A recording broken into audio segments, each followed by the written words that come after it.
Honeybees sweeten the U.S. economy with honey and pollination services, but the latest studies show entire hives are dying out faster than years before. The U.S. Department of Agriculture reports South Carolina has lost close to 23% of its honeybee colonies in just 2 years. News 13's Savannah Denton spoke with local beekeepers about their efforts to revitalize native bee species. I'm here at Beach Bees, a local honeybee farm that has a sole purpose of saving the bees. While these bees might look small, they bring in more than $18 billion a year nationally. You have to have them for so many things. Honeybees pollinate 75% of the country's fruits, nuts, and vegetables.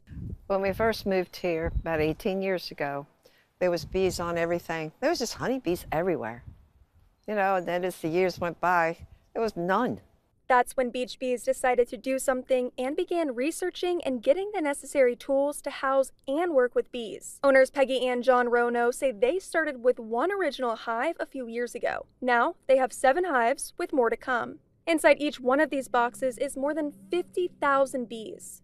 I mean, from the time we started, there's probably a lot more bees out there. That makes us happy. The U.S. Department of Agriculture says honeybee colonies decrease by nearly half every year. Despite their efforts, the Ronos say there are still unprecedented challenges causing the decline in honeybee hives. Pesticides.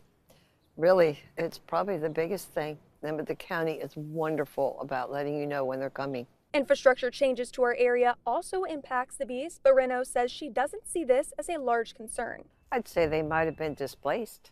But, that's okay too, because they will find a place to go.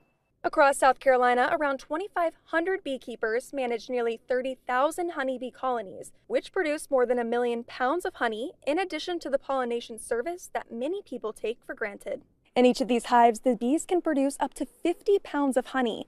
I tried some of it today, and you can really taste the difference between store-bought and locally sourced honey. Reporting in Myrtle Beach, Savannah Denton, News 13.